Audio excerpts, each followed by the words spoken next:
Marcos capítulo 15.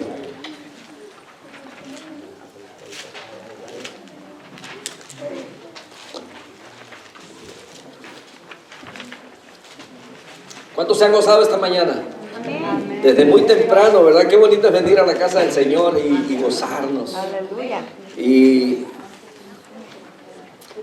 como dijo mi hermano, ¿verdad? Cuando llegó, dijo, vamos a ser muy poquitos. Y eso mismo pensaba yo, pero dije, con los poquitos nos alegramos. Y de repente abrí los ojos y había un buen número. Así es que gracias a Dios, ¿verdad? El comedor también estaba bastante solicitado. Yo creo que para la siguiente vamos a poner 2 puestos, ¿verdad? De crepas, porque estaban muy solicitadas esta mañana. Algunos no alcanzamos. Nos va a tener que dar la receta, ¿verdad? Para que Vamos a la escritura, ahí en Marcos capítulo 15, versos 31 al 36. Esta mañana, creo que mis hermanos estuvieron repartiendo ya un boletín como este. ¿Sí? ¿Todos tienen? Levante la mano el que no tiene y le harán llegar uno. Los que no tienen, levante la mano. Así es que, hermanos, ¿sugieres? Los que tienen la mano levantada no tienen uno de estos. ¿Nos hacen falta copia? ¿Están haciendo? Ok, perfecto. Gracias, hermanos. Bien, entonces de repente se nos quedamos, ¿verdad? Silencio. Marcos capítulo 15, versos 31 al 36. Jesús da su vida por los pecadores. Mire, traemos una secuencia, ¿verdad? En nuestra escuela dominical, pero esta mañana, ¿verdad? Siendo alusivo este día, ¿verdad? A la celebración de resurrección, nos brincamos hasta el estudio 26 de la unidad 3. Jesús da su vida por los pecadores. Pero para esto yo tendría que preguntar, ¿cuántos aquí son pecadores? Nomás yo no peco. Todos somos pecadores. Todos. ¿Verdad? Yo le iba a decir bola de pecadores, pero no. Todos somos pecadores. Y Jesucristo a eso vino a morir por causa de nuestros pecados. A veces cuando preguntan, ¿quiénes mataron a Jesús? Dicen los judíos, los mismos judíos, o los fariseos, o los religiosos de aquel entonces, o bueno, los romanos, ¿verdad? Porque los soldados fueron los que lo golpearon, los que lo crucificaron, pero ¿sabe? Todos matamos al Señor. Todos incurrimos en su muerte, porque fueron nuestros pecados los que lo llevaron a la cruz. Fue necesario que Él muriera para que nosotros pudiéramos hoy tener vida. Amén. Y es eso lo que nosotros celebramos, de un Dios vivo. No es uno que se quedó ahí en la cruz. Ayer cuando tenía el estudio con algunos de los hermanos que están tomando una enseñanza de discipulado, les preguntaba acerca de ciertas religiones y yo les decía, miren, nosotros tenemos al Cristo que ya no está en un madero. Él se bajó, fue muerto, lo sepultaron, pero Él resucitó, no está en la cruz. Algunos todavía lo tienen en la cruz. Jesucristo ya no está en la cruz. Él sufrió, Él padeció, murió, pero resucitó al tercer día. Y de todas las religiones, mis hermanos, es el único. En toda la historia de la humanidad, todos los que han muerto, sus restos descansan en algún lugar, en un panteón, incluso hasta en cenizas, ¿verdad? Pero el Señor Jesucristo no está en la tumba. Hay una tumba vacía. Y entonces, hoy celebramos eso. Jesús crucificado y resucitado. En la verdad central dice que Jesús murió como siervo sufriente. Ahí en su literatura, en la parte alta, ¿verdad? Ahí dice verdad central. Jesús murió como siervo sufriente, pero resucitó como evidencia de que era el Hijo amado de Dios. El texto a memorizar se encuentra en Marcos 6:6 y dice así. Marcos 16:6. Pero Él les dijo: no os asustéis, buscáis a Jesús Nazareno, el que fue crucificado, ha resucitado, no está aquí, mirad el lugar donde le pusieron. Jesucristo resucitó.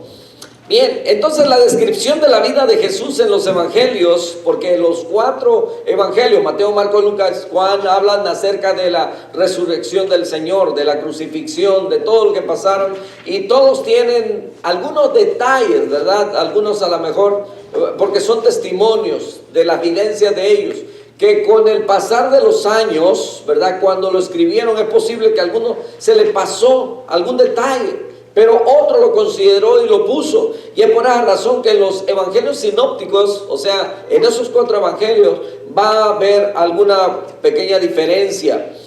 Pero estos hablan, ¿verdad? Nos llevan a centrar la mirada en el triunfo que Jesús tuvo sobre el pecado y sobre la muerte por medio de su muerte y su resurrección. Sus discípulos habían andado con él durante 3 años y medio. Mucha gente ahí le habían conocido. De hecho, cuando él hacía milagros decían, ¿no es este el hijo del carpintero? O sea, esto lo conocemos desde que era niño, desde que era joven. Y se sorprendían ahora de las enseñanzas y del poder que él tenía. Pero entonces el velo del templo, cuando Jesús muere, el velo del templo que se rasga, los salmos se elevan hecho oración intercesora, la sangre que vierte gota a gota, los eventos que le rodean, incluyendo los de la resurrección, no son más que llamados para serle fieles hasta el fin, porque su presencia es nuestra fortaleza. Ahora, su mensaje de siervo, sus trabajos de siervo, su rechazo como siervo sufriente, su muerte de siervo se torna en el evangelio de Dios, el mensaje dado al mundo, en el siervo exaltado para nuestra justificación. Vamos al punto número 1, la agresión en contra de la divinidad de Jesús en la cruz. Marcos capítulo 15, versos 31 al 36. Yo no sé cuántos de ustedes a lo mejor han visto alguna representación de la muerte, de la crucifixión, muerte y resurrección del Señor Jesucristo. Hoy en día hay muchas películas que se han hecho acerca de ello, ¿verdad? Y en los canales nacionales a veces nos están pasando en este tiempo, ¿verdad?, acerca del sufrimiento de Jesús. Hace algunos años hubo un hombre que puso mucho empeño para hacer una película que nos acerca un poquito más a la realidad, pero aún ello todavía está muy lejos. Algunos clasificaron esa película como muy sangrienta, muy violenta y no apta, ¿verdad? Y según en ese tiempo algunos, creo que de la impresión, algunos murieron. Estoy hablando de La Pasión de Cristo, una producida por Mel Gibson hace algunos años, donde se muestra de una manera bastante gráfica cómo maltratan al Señor Jesucristo, cómo voltean la cruz, cae, lo levantan, lo golpean y todo ello. Una película que solamente dura cerca de 2 horas.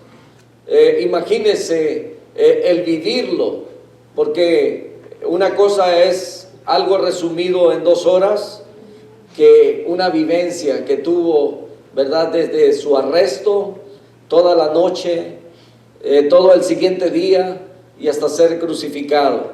Entonces, el pasar hambre, desvelo, sueño, sed, hambre y tantas otras cosas, y luego sin sangre ya casi en el organismo, es muy posible que lo llevó a tener muchos desmayos durante el día, y todavía tenía que cargar la cruz donde sería erigido o levantado al ser colgado. Entonces dice la escritura en Marcos 15, 31 al 36. Estoy siguiendo la literatura que tenemos. Dice de igual manera, dice, burlándose de él entre ellos mismos, los principales sacerdotes junto con los escribas, ahí le pusieron escribías, pero fue un error, ¿verdad?, de ortografía, pero dice, los sacerdotes junto con los escribas decían, a otro salvó, a sí mismo no se puede salvar. que el Cristo, el Rey de Israel, descienda ahora en la cruz para que veamos y creamos. Esos signos que tiene de admiración en la verdad que encierran esa frase, son como exclamaciones así fuertes que está diciendo la gente. Que el Cristo, el Rey de Israel, descienda ahora de la cruz para que veamos y creamos. También los que estaban crucificados con él le injuriaban. Y yo creo que usted ha escuchado, ¿verdad?, de esos dos hombres que están al lado de él, que uno de ellos le está injuriando, pero el otro trata de calmar al otro. Entonces dice que cuando llegó la hora sexta, descendió oscuridad sobre toda la tierra hasta la hora novena. Este mismo acontecimiento de oscuridad lo menciona también Mateo en el capítulo 27, desde el verso 45 en adelante, y menciona de otros eventos sobrenaturales que hubieron ese día. Hubo oscuridad sobre la tierra, dice, desde la hora sexta hasta la hora novena. ¿Qué horas son estas? El día comenzaba a las 6 de la mañana, comenzaba el día para los judíos. Así es que esa era la hora primera, quiere decir que la hora sexta era el mediodía, a las 12 del día. Y desde esa hora hasta la hora novena, o sea, a las 3 de la tarde, estuvo oscuro. Desde las 12, 1, 2 y 3. 3 horas de oscuridad sobre toda la tierra, porque el Hijo de Dios estaba muriendo en una cruz. Es un evento que queda marcado en la historia y que no solamente lo menciona aquí el Evangelio de Marcos, sino también Mateo. Entonces, cuando se mencionan, ¿verdad?, 2 veces, quiere decir que esto realmente sucedió. No hay lugar a dudas, ¿verdad? Entonces dice que cuando llegó esa hora, dice en la hora novena, Jesús exclamó a gran voz diciendo: Eloí, Eloí, lama sabactani. Es un lenguaje, ¿verdad? El lenguaje local en la que él creció. Algunos dicen que es arameo, que traducido, dice, quiere decir: Dios mío, ¿por qué me has desamparado? Y al oírle, algunos de los que estaban allí decían: he aquí llama a Elías. Aunque era en un lenguaje arameo que se usaba ahí, pero los romanos no podían entender, y es por eso que habían algunos que no podían entender ese lenguaje y llegaron a pensar que lo que decía: oh, está llamando a Elías. Y entonces dice que corrió uno y empapó una esponja en vinagre, la puso en una caña y le dio a beber diciendo: dejad, veamos si viene Elías a bajarle. Entonces la escena de la cruz es testimonio de cómo el Santo de Dios fue, ahí dice, manoseado, o sea, fue golpeado, fue lastimado. Y entonces fue injuriado y fue desafiado de manera que él estando colgado, la gente se burlaba. En alguna ocasión a lo mejor usted ha sufrido burlas, ¿verdad? Alguien se ha burlado de usted por alguna condición o alguna situación que le avergüenza, y la gente usa eso para avergonzarle, para que usted se sienta mal, se sienta decaído. Lo hicieron con el mismo Rey de Reyes y Señor de Señores, aquel que hacía milagros, y aunque la gente era testigo y habían estado ahí. Una semana antes, la semana pasada, hablamos acerca de la entrada triunfal de Jesucristo. Cómo entró, dice, sentado en un burrito, en un asno, donde nadie más había montado. Y entonces la gente clamaba: Hosana, Hosana al Hijo de David, bendito el que viene en el nombre del Señor. Querían tomarle para hacerlo rey. Y entonces dice que la gente cortaba ramas, palmas, y lo ponían, y algunos tenían sus mantos, y él entró, hizo su entrada a Jerusalén, y esa era una forma de reconocimiento, o de reconocerle, o que lo querían hacer rey. Lo proclamaron rey. Pero una semana después, estos mismos estarían gritando: crucifícale, crucifícale. Era la misma gente. Y yo creo que vivimos en los tiempos también cuando la gente, mientras está recibiendo beneficios, mientras puede sacar beneficios de algún lugar, lo hace. Pero una vez que se cierra ese beneficio, muchas veces, ¿verdad?, la agarran contra eso, son malos, etcétera, ¿verdad? Les platicaba que hace tiempo teníamos como iglesia, dábamos una ayuda, y había gente que su comportamiento era aún hasta áspero. O sea, somos una iglesia, pero mucha gente porque somos una iglesia, a veces quieren abusar y quieren exigir. Somos una iglesia. Y hay quienes han llegado a tener el concepto a lo mejor de que no, en la iglesia recibes toda la ayuda que quieres, pensando solamente en el beneficio material o económico. Cuando muchas veces en la iglesia la ayuda que estamos dispuestos a dar es es el consuelo, es el orar unos con otros, es el compañerismo, ¿verdad? Es la ayuda espiritual, o para fortalecer tu fe con la palabra del Señor. Pero hay personas que solamente quieren satisfacer, ¿verdad?, sus necesidades o materiales o económicas. Y entonces vemos aquí a un grupo de personas que estaban diciendo: queremos que tú seas el rey, porque habían visto los milagros que hacía. A los enfermos los sanaba, a la gente que tenía hambre les daba de comer, y hacía tantos milagros. Pero cuando el Señor, ¿verdad?, una vez que fue entregado, lo arrestaron y lo estaban crucificando, y él no quiso hacer absolutamente nada, ¿verdad?, para salvarse de ello. Entonces la gente empezó a gritarle: pues si eres Dios, pues bájate. Así como salvaste a muchos, pues sálvate a ti mismo. Qué triste, ¿verdad? ¿Cómo arremetían en contra de él?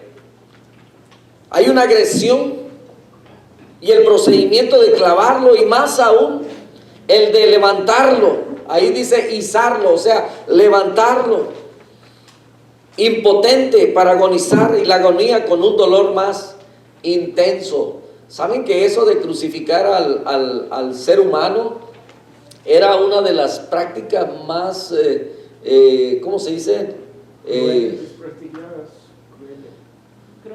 Crueles,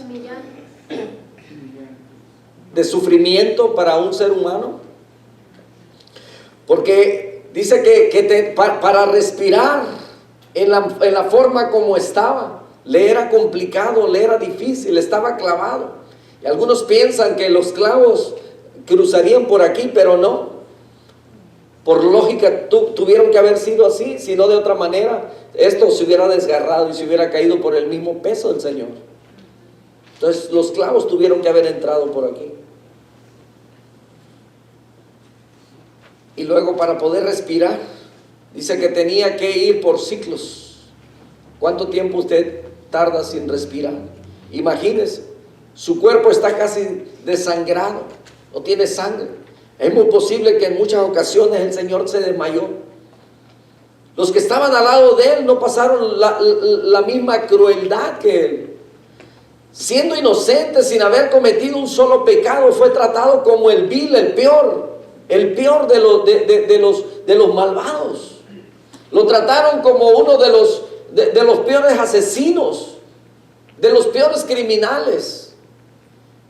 Y a él se le dificultaba respirar, y tenía que impulsarse con los pies un poquito de vez en cuando para poder alcanzar y llenar sus pulmones y mantenerse otro tiempo. Hubo oscuridad por 3 horas. Es muy posible que esa oscuridad a lo mejor era porque para impedir ver el sufrimiento total, o sea, que la gente, yo no sé cómo se impresiona usted cuando ve a lo mejor un accidente, una persona con un brazo quebrado, una pierna. ¿Cómo se impresiona usted? Hay quienes ven solamente sangre y se desmayan. Hay quienes solamente ven un accidente y si van manejando, luego ya no pueden manejar. ¿Sabe que algo pasa con el cuerpo? Yo no sé cuántos de ustedes han experimentado en alguna ocasión. Yo recuerdo que, y no se me olvida porque ese día precisamente creo que fue cuando nos casamos, ¿verdad? Tenía que llevar un documento a la empresa donde trabajaba y recuerdo que en nuestra ida hacia ese lugar acaban de atropellar a una persona y su cuerpo solamente brincaba en el pavimento, y pasamos, ya lo estaban atendiendo, pero su cuerpo estaba todavía brincando, llegamos a donde íbamos. Recuerdo que hice lo que tenía que hacer, pero cuando me subí al carro, no pude manejar. Y yo no entendí eso. O sea, ¿qué pasa? O sea, se supone que yo preparado estoy, ¿verdad? Psicológicamente, no tiene por qué afectarme algo como eso. Pero simplemente no lo entendía. Recuerdo en una ocasión también, hace varios años, a una persona se le descompuso el carro, y esto es como un consejo también, a los que manejamos en freeways, especialmente, si su carro se descompone y usted no puede orillarse a donde van los carriles de baja velocidad, su carro se descompone en alta velocidad, a veces es mejor quedarse dentro del vehículo, no se baje, no trate de cruzar. Eso no es recomendable.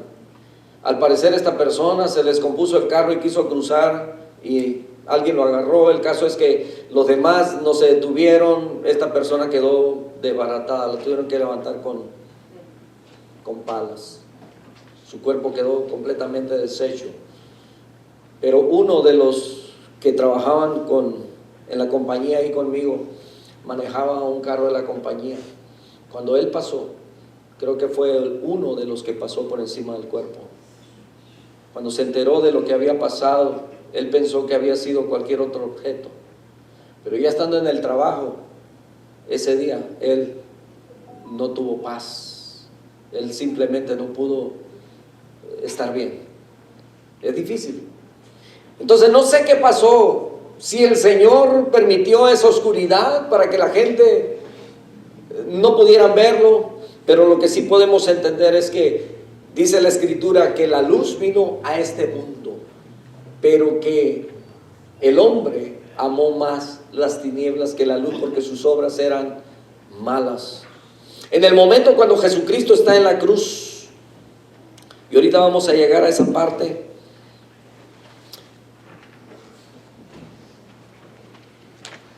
¿por qué no recordar que todo esto lo sufrió por los suyos, para que tuvieran memoria permanentemente de que no es otra la cruz que está invitando a llevar a sus seguidores? En esta cruz de desprecio y de muerte, de lucha contra el odio, la burla y el menosprecio, que se convierte en el centro redentor de la historia de parte de Dios, hermanos. Por predicar a Jesucristo, yo he visto muchas historias, he escuchado muchos testimonios, y yo creo que ustedes, ¿verdad? Esta mañana mi hermano decía, él mismo ha sido rechazado. Hay gente que no quiere saber nada de Dios, nada de Jesucristo, no quieren y están cerrados. Yo recuerdo que hace años hablaba con mi vecino y yo trataba ¿verdad? De buscar la oportunidad y hablarle, y él, ¿sabe? Siempre me escribía y me decía, ¿sabe? Yo lo respeto, lo admiro, lo quiero mucho, dijo, pero si usted es feliz con ello, está bien. ¿Usted se siente bien? Está bien, dijo, pero yo no comparto sus ideales, ni su fe, ni su creencia, y eso es todo. Sigamos siendo vecinos, sigamos siendo amigos. Y entonces hay personas que, bueno, por lo menos él fue amable en decirlo, pero hay otros que, ¿sabe qué? ¿Verdad? Aquí no me vuelvo a hablar, se acabó, ¿entiende? Y entonces hay quienes han sido a veces hasta confrontados, hermanos, cuando alguien no quiere, no quiere, no tenemos por qué seguir, mira que te vas a ir al infierno, no. El Señor Jesucristo murió ahí, mire, y calladito. Y él mientras estuvo, y cuando vinieron para apedrearlo, para agarrarlo, dice que lo iban a desbarrancar, mire, él pasó en medio de ellos sin decir nada. Y que decía, vayan, toquen, dijo, pero si ahí no son bien recibidos, ¿qué dijo? Sacúdanse los pies, ustedes vayan y sigan. Y en este mundo, mis hermanos, hay gente con la que hemos insistido una y otra vez y no quieren. Pero no, o sea, usted no se detenga porque no quieren, sigan. Muchas veces hemos dicho, vamos a salir, y hemos salido, y como no vemos resultados, no, sigamos saliendo. El Señor quiere que aunque no veamos nosotros resultados, la gente en aquel día no tenga excusa de que, yo no supe, yo no escuché, nadie vino, nadie me tocó la puerta, nadie me dijo, nadie me puso sobre aviso, nadie me dijo, nadie me enseñó. Por eso la Escritura dice que siempre a tiempo y fuera de tiempo seremos rechazados. Él mismo fue rechazado. De Él se burlaron estando en la cruz. De nosotros se van a burlar. Es parte de esa cruz que tenemos que cargar. El Evangelio registra que hubo tinieblas en la tierra. Mateo habla de un terremoto. Los evangelios cuentan que en aquella hora hubo palabras de perdón sobre el odio y la ingratitud. Él dijo: Padre, perdónalos, porque no saben lo que hacen. Palabras que para nosotros es muy difícil decir en aquellos que nos han hecho mal, ¿verdad? Alguien nos hace daño, alguien nos molesta, alguien nos ofende, inmediatamente, ¿verdad? Qué bueno que ya no usamos pistolas. Entonces, hubo palabras, dice, de cuidado pastoral sobre la indignidad y la ofensa, de afecto sobre el dolor, la soledad, el sufrimiento, de grito desde lo profundo al sentir el abandono de Dios cuando dijo: Dios mío, ¿por qué me has desamparado? ¿Se da cuenta que cuando el Señor Jesucristo siempre se refirió a Dios, Él le decía: Padre, Padre, Padre?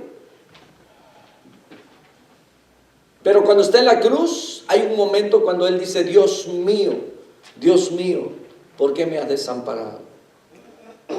Él tenía el poder para descender, para bajar, porque es el Hijo de Dios. Él dijo: yo puedo pedirle al Padre que me mande una legión de ángeles, pero era necesario que Él muriera en la cruz. Y aun cuando Él podía bajarse, no bajó. ¿Y sabe por qué? Porque el sacrificio tenía que llevarse a cabo. Porque si no hubieras habido sacrificio, entonces nuestros pecados lo hubiéramos tenido que pagar, pero con muerte eterna.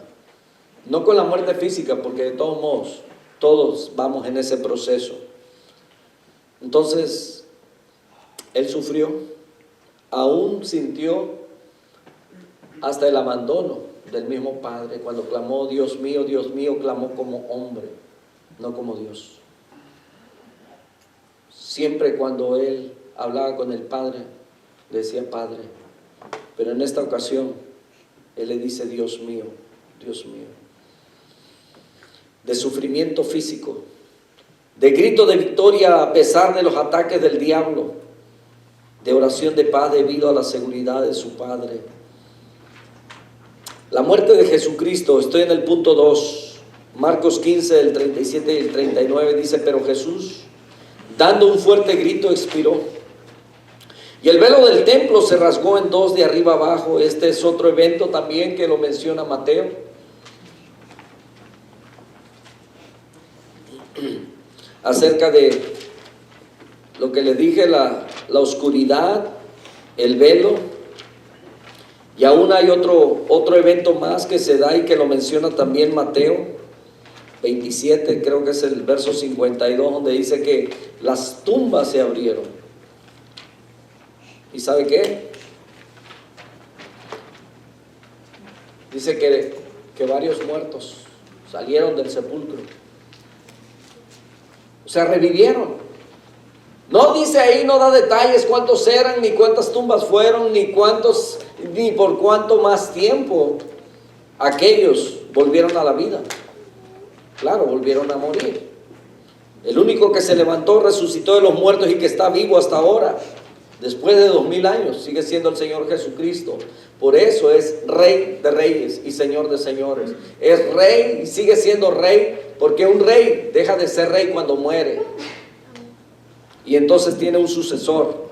Pero Jesucristo es Rey para siempre, porque Él ya no muere. Dice: pero Jesús, dando un fuerte grito, expiró, y el velo del templo se rasgó en dos de arriba abajo. El centurión que estaba de pie delante de él, cuando vio que había muerto de esta manera, dijo: verdaderamente este hombre era hijo de Dios. Y es la muerte del Señor Jesucristo, dice el comentarista, ¿qué es lo que hace la diferencia? ¿Qué es lo que hace la historia? Porque ninguna lucha ha sido más decisiva que la librada por Él en la cruz. Por eso comenzaba esta mañana cuando el apóstol Pablo dice: ¿dónde está, oh sepulcro, tu victoria? ¿Dónde está, oh muerte, tu victoria? ¿Dónde, oh sepulcro, tu victoria? Es muerte. Que si es cierto que fue notoriamente pública con intención humillante, la gracia de Dios la ha tornado en la atracción más decisiva del mundo para su reconciliación con Él.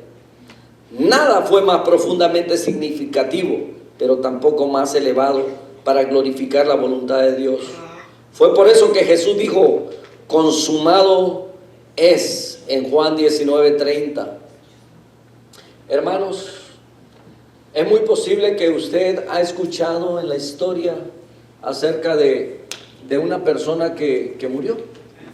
La dieron por muerto y la tienen ahí en el féretro ya, ¿verdad? Dicen allá en nuestra tierra, cafeteándolo, ¿verdad?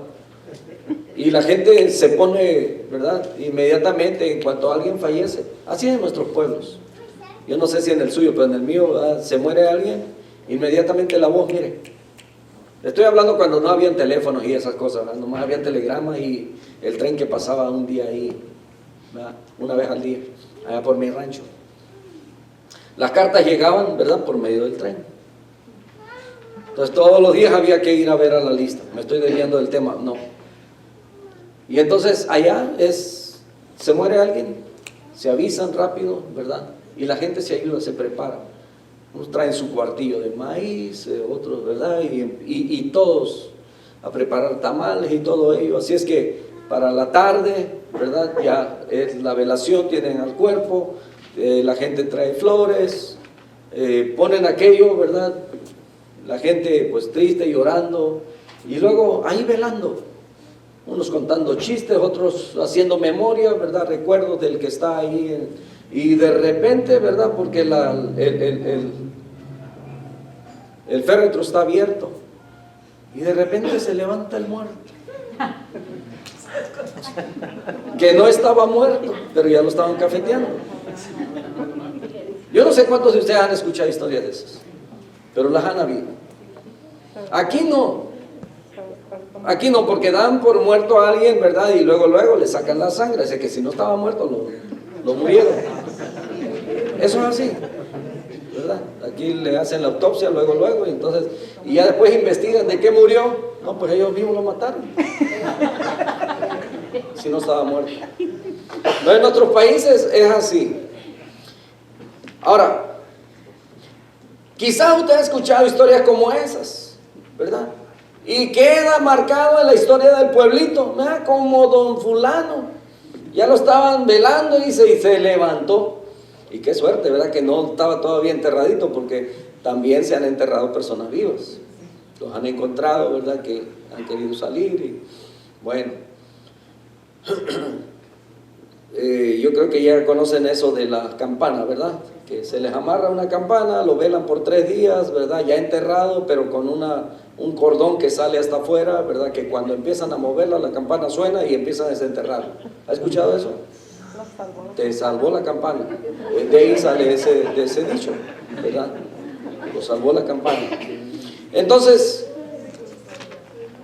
usted ha escuchado historias como esas, pero esa gente que pues por alguna razón, ¿verdad?, vuelven a la vida, pero también llega un tiempo en el que ya está establecido, que dice la Escritura en Hebreos 9:27, está establecido que el hombre muera una sola vez y después el juicio. Entonces, estas personas solamente no habían muerto, estaban en un estado, ¿verdad?, en un ataque cataléptico, ¿cómo se llama? ¿Catalepsia? Sí. Entonces, o es un ataque, o simplemente, ¿verdad?, fue declarado, ¿verdad?, que no tenía signos vitales, pero bueno, estaba vivo, no estaba muerto completamente. Entonces, estas personas que se levantaron volvieron, ¿verdad?, un día ya se fueron y se aseguraron, ¿verdad?, que realmente ya.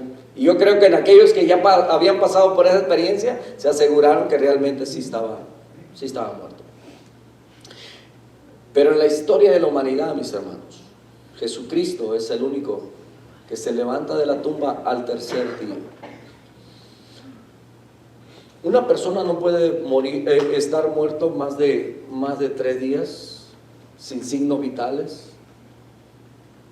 Y creo que en aquel tiempo, desde el tiempo del Señor Jesucristo, había aquello de que la persona todavía podía estar viva durante esos 3 días. Por esa razón, que cuando Lázaro está muerto, dice que tenía 4 días de muerto. Y entonces para la gente no quedó duda del poder del Señor Jesucristo cuando dice 4 días, ya hiede, ya. Y el Señor dijo: Lázaro, ven fuera. Y miren, Lázaro salió de la tumba, mostrando, ¿verdad?, el poder sobre la muerte, el mismo Señor. Y entonces Él lo demuestra también, ¿verdad?, cuando dice que es levantado por el poder del Espíritu Santo. Al tercer día Dios le levanta de los muertos. Y eso queda, mis hermanos, y es lo que divide la historia. Antes de Jesucristo, después de Jesucristo. Entonces tenemos el Evangelio correcto, tenemos el Dios verdadero. Amén. Amén. Y entonces tenemos un Dios, cuando dijo consumado es, quiere decir la obra está lista. Es solamente para que todo aquel que en Él cree no se pierda, mas tenga vida eterna. Era necesario para el pueblo que crecía en aquel entonces. El apóstol Pablo, cuando le escribe a los hermanos de Roma, le dice que es necesario, dice que el que confiesa, dice el que cree en su corazón que Cristo, que Dios le levantó de los muertos, que si confesares con tus labios que Jesús es el Señor y creyeres en tu corazón que Dios le levantó de los muertos, dice, serás salvo. Porque con el corazón se cree para justicia, pero con la boca se confiesa para salvación. Amén. Entonces, aún aquel hombre, dice que el centurión que estaba ahí dijo, verdaderamente este hombre era hijo de Dios. Estaba bien convencido por todos los eventos que estaban sucediendo en ese momento. Nadie cuando había muerto se había oscurecido como ese día. Desde las 12 del día hasta las 3 de la tarde, oscuridad completa en la tierra. ¿Alguna vez usted ha experimentado oscuridad durante el día? ¿Se acuerdan de los eclipses que hemos tenido? Que es muy raro que pasen por aquí. Cuando el día debe estar así, de repente hay un eclipse, se pone oscuro. Yo no sé cuántos de ustedes han sido testigos de eso. Yo no soy tan viejo, pero pues sí me ha tocado pasar por alguno de ellos. ¿O sí, ya estoy viejo? Sí, ya. Ok. Pero cuando se empieza a oscurecer a la hora que no es, hasta las gallinas empiezan a irse a dormir. Bueno, aquí es muy raro el que tiene gallinas, ¿verdad? Pero allá en otros pueblos, las gallinas empiezan a buscar su lugar para irse a dormir. Ellas nomás ven oscuro y le da sueño. Algunos estamos así también, ¿verdad? Por eso mi esposa mantiene el cuarto bien oscuro. Se mete, dijo, es hora de dormir. Hubo oscuridad en toda la tierra. Otro evento, dice que el templo, había una cortina que dividía el lugar santo donde venía donde los sacerdotes estaban trabajando, ¿verdad? Traían los sacrificios y todo ello, pero había un lugar que no se podía penetrar y solamente un hombre podía entrar una vez al año y era el sumo sacerdote. Había una cortina que cubría ese lugar y ese hombre, para que pudiera entrar ahí, tenía que santificarse por 7 días, apartarse, y hay un ritual bastante extenso que nadie más, ningún otro sacerdote podía entrar a ese lugar, porque eso representaba la misma presencia de Dios. Ahí estaba el arca del pacto y había muchos utensilios que eran sagrados.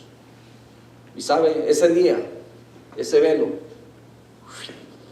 se rasgó de arriba abajo, diciendo, ahora todos tenemos acceso al lugar santísimo, todos, a través de la sangre de Jesucristo, porque el sacrificio ya fue hecho por usted y por mí. Otro evento que sucede, dice que las tumbas se abrieron, ¿verdad? Esto lo registra Mateo. Entonces voy a la tercera, porque ya estamos por terminar. La resurrección del Señor, Marcos 16, del 1 al 7, dice: cuando pasó el sábado, María Magdalena, María madre de Jacobo y Salomé compraron especias aromáticas para ir a ungirle. Muy de mañana, el primer día de la semana, fueron al sepulcro apenas salido el sol. Y decían una a otra: ¿quién nos removerá la piedra de la entrada del sepulcro? Pero cuando miraron, vieron que la piedra ya había sido removida, a pesar de que era muy grande. Y cuando entraron en el sepulcro, vieron a un joven sentado al lado derecho, vestido de una larga ropa blanca, y se asustaron. Miren, vieron a un joven. Este era un ángel. Alguien me preguntaba, ¿cómo es un ángel? Nos han pintado a los ángeles, ¿verdad? Así de blanco, con alitas y con cabellos así como güeritos, ¿verdad? Rizados, muy bonitos, de ojos azules. Bueno, esos son otros angelitos norteamericanos, ¿verdad? De ingleses o europeos. Pero los ángeles, hermanos, no tienen una apariencia especial o específica, ¿ok? Quiero que entienda eso. Entonces, aquí describe un poco, dice, era un joven, ellos lo ven como un joven, ¿verdad? Vestido de una larga ropa blanca, y dice que se asustaron. Pero él le dijo: no os asustéis, buscáis a Jesús de Nazaret, quien fue crucificado. ¡Ha resucitado! ¿Verdad? Le digo que siempre que hay un signo de admiración, ¿verdad? Es con gozo. Ha resucitado, no está aquí. He aquí el lugar donde le pusieron. Pero id, decid a sus discípulos y a Pedro que él va delante de vosotros a Galilea. Allí le veréis como os dijo. Por eso estamos en Galilea. Entonces las mujeres, María Magdalena, María la madre de Jacobo, ¿verdad?, se mantuvieron fieles, atendiendo, dice, las honras propias de un ser amado que ha partido del seno familiar. Por eso fue que compraron especias aromáticas para ir a ungirle. Fue una compra hecha con gusto y un viaje hecho sin miedo, a pesar de las amenazas. Hermanos, había amenaza, ¿ok? Es por esa razón que cuando aprenden al Señor Jesucristo, cuando lo arrestan, ¿por qué crees que los discípulos huyen? Ellos también salen corriendo. ¿Por qué? Porque tenían miedo. No querían morir. Y yo creo que ¿quién quiere morir aquí? Nadie. ¿Verdad que no? Sabemos que vamos a morir y sabemos a dónde vamos, pero no queremos morir hoy. Y los discípulos estaban llenos también de miedo. Tenían temor. Ahora, estaba la opresión romana sobre ellos. Ahora, está custodiada la tumba porque les pusieron guardias ahí que velaran por 3 días. Entonces, ahora, todos aquellos, a Jesucristo lo tenían como alguien que estaba en contra de César, ¿verdad? Porque según los testimonios o los testigos falsos, es que se oponía al gobierno y había dicho muchas cosas, ¿verdad? Y que andaba haciendo. Y entonces, las mujeres no tuvieron miedo. Qué valientes las mujeres. Amén, dicen las hermanas. Amén. No tengan miedo, hermanas. Así como estas no tuvieron miedo. Estas desafiaron al edicto, a lo que había. Y dice que fueron. Y aún, ¿verdad? Desafiaron ese miedo. Pero dijeron, dice, conociendo sus limitaciones, se preguntaban, ¿quién les podría ayudar a remover la piedra de la entrada del sepulcro? Pero a pesar de ello, mire, mujeres de fe. Era muy grande la piedra que tenían que remover, pero no dijeron, a ver, Juan, Pedro, búsquense otros hermanos, ¿verdad? Vamos a ir, ¿verdad? Necesitamos a alguien que remueva. No, dijeron, vamos. Puestas en acción, iban camino para allá. Ellas fueron quienes hallaron la tumba vacía, las que entraron en el sepulcro, las que tuvieron la visión del ángel, las que escucharon la nueva del evangelio, que Jesús Nazareno, que fue crucificado, había resucitado. Mujeres, en fin, ¿verdad? Las que recibieron el mandato de ir a contar a los discípulos y específicamente a Pedro que el Señor había resucitado. Hermanos, en nuestros países y aquí y en muchos lugares donde se predica el evangelio, ¿sabe quién tiene el corazón más sensible o más dispuesto para recibir la palabra? ¿Quién cree? Las mujeres.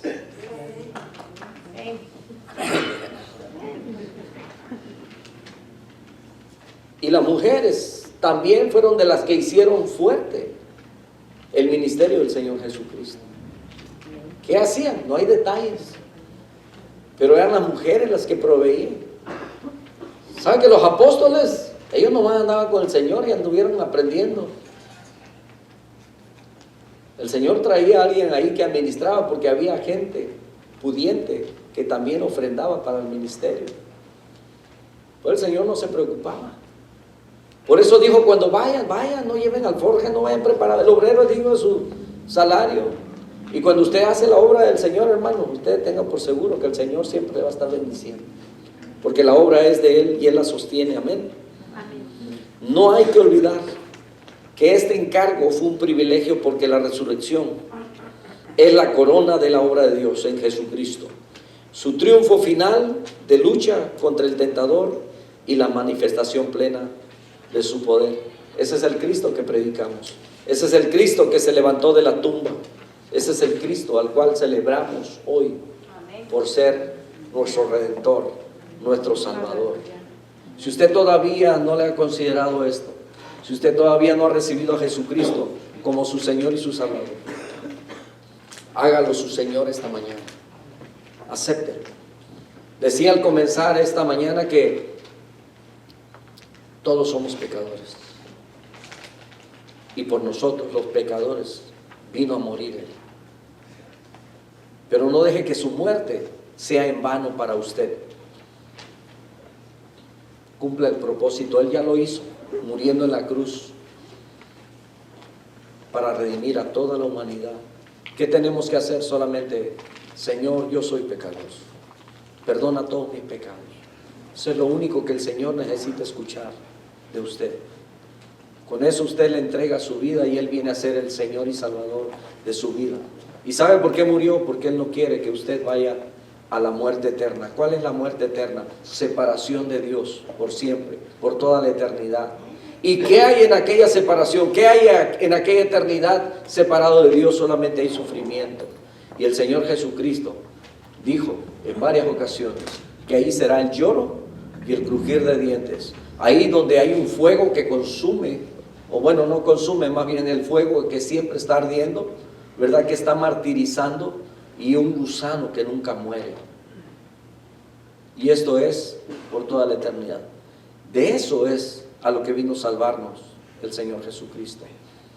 Cierre sus ojos un momento, oramos. Padre, te damos gracias por tu hermosa palabra que nos habla nuestra vida, Señor, y que cada vez que lo leemos una y otra vez, Señor, nos alimenta y nos recuerda y nos hace a través de ello estar agradecidos contigo por el precio tan alto que tuviste que pagar por nuestra salvación. Y en esta mañana, Señor, quiero suplicarte para que tu Espíritu Santo esté trabajando en estos corazones que necesitamos, al igual que toda la humanidad, sin ti está perdida, pero que en esta mañana tenemos acceso, Señor, a ti. Quiero suplicarte, mi Dios amado, para que tú estés tocando a la puerta de estos corazones que aún todavía no te han reconocido. Suplico, mi Dios amado, para que tú ores.